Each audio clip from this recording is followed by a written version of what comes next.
ओम श्री गणेशाय नमः। आप सभी को पौष गणेश चतुर्थी की हार्दिक शुभकामनाएं। आज सुनेंगे पौष मास में पड़ने वाली संकष्टी चतुर्थी की व्रत कथा। पौष मास की कृष्ण पक्ष की गणेश चतुर्थी को अखुरत संकष्टी चतुर्थी कहते हैं। इस व्रत में मूषक पे सवार भगवान गणेश के लंबोदर रूप की पूजा की जाती है।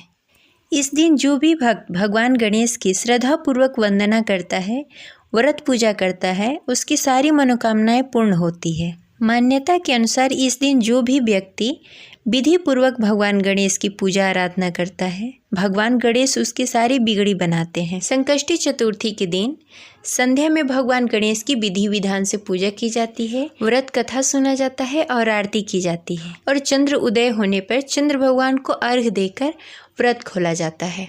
तो चलिए सुनते हैं गणेश चतुर्थी व्रत कथा। कथा शुरू करने से पहले कमेंट बॉक्स में लिखें जय गणपति देव। पौष मास में चतुर्थी का व्रत करने वाले व्रतधारियों को दोनों हाथों में पुष्प लेकर श्री गणेश जी का ध्यान तथा पूजन करने के पश्चात पौष गणेश चतुर्थी की कथा अवश्य पढ़नी तथा सुननी चाहिए। इस दिन श्री गणेश का दर्शन तथा व्रत करने का बहुत ही महत्व होता है। पौष गणेश चौथ व्रत कथा के अनुसार एक समय रावण स्वर्ग में सभी देवताओं को जीत लिया और संध्या करते हुए बाली को पीछे से जाकर पकड़ लिया।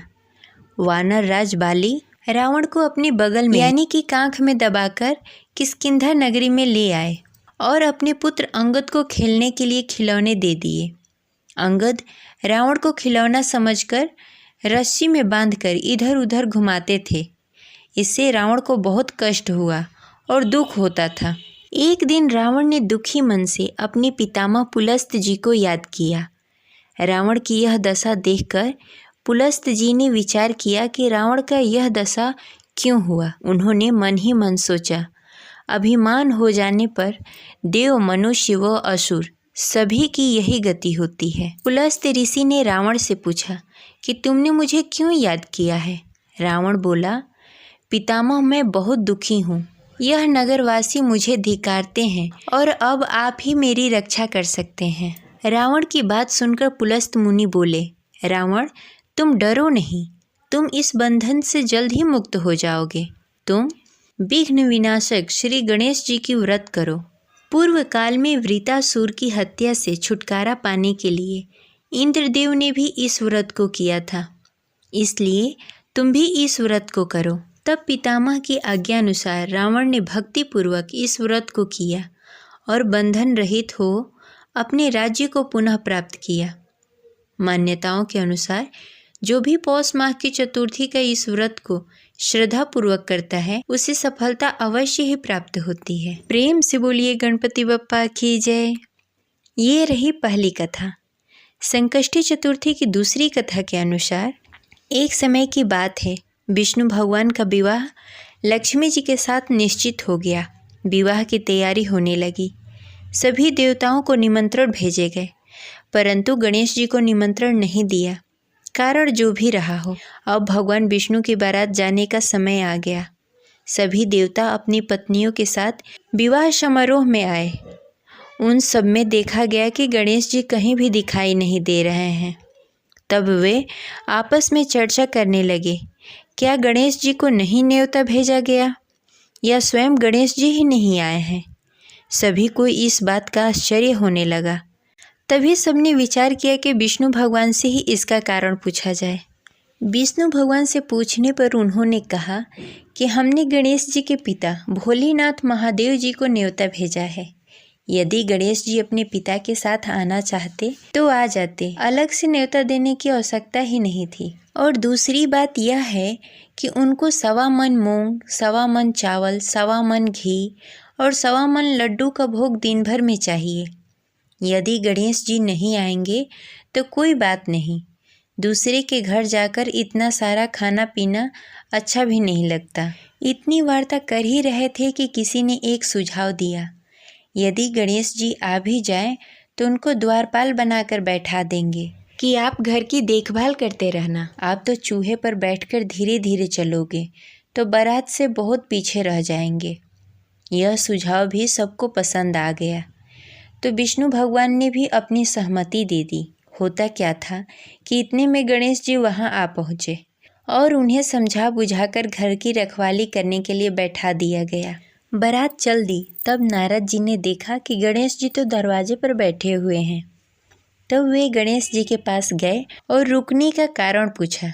गणेश जी कहने लगे कि विष्णु भगवान ने मेरा बहुत अपमान किया है। नारद जी ने कहा कि आप अपनी मूषक सेना को आगे भेज दें तो वह रास्ता खोद देंगे, जिससे उनके वाहन धरती में धंस जाएंगे। तब आपको सम्मान पूर्वक बुलाना पड़ेगा। अब तो गणेश जी ने अपनी मूषक सेना जल्दी से आगे भेज दी और सेना ने जमीन खोद दी। तब बारात वहाँ से निकली तो रथ के पहिए धरती में धंस गए। लाख कोशिश किए परंतु पहिए नहीं निकल पाए।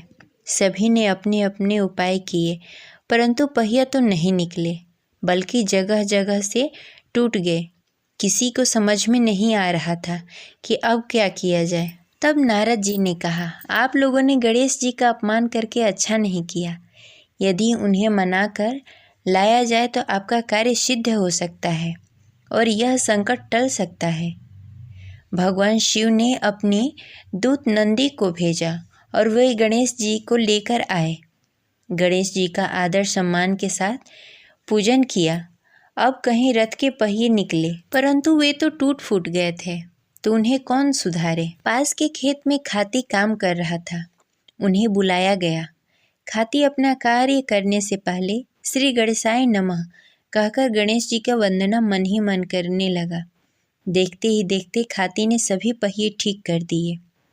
तब खाती कहने लगा कि हे देवताओं, आपने सर्वप्रथम गणेश जी को नहीं मनाया होगा और न ही उनकी पूजन की होगी, इसीलिए आपके साथ यह संकट आया है।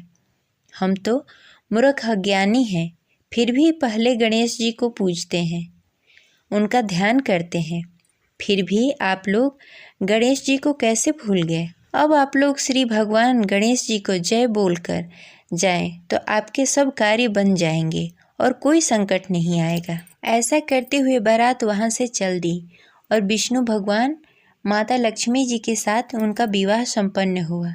सकुशल सभी लोग घर लौट आए। हे गणेश जी महाराज, आपने जैसे विष्णु भगवान के कार्य को सिद्ध किया, ऐसे ही सभी के कार्यों को सिद्ध करें। इस प्रकार यह कथा संपन्न हुई। तो प्रेम से बोलिए गजानंद महाराज की जय। आशा करते हैं आपको यह कथा अच्छी लगी होगी। तो इस वीडियो को लाइक करें और कमेंट बॉक्स में जय गणपति बप्पा अवश्य लिखें। मिलते हैं अगले वीडियो में, तब तक के लिए हर हर महादेव, जय श्री शंभू।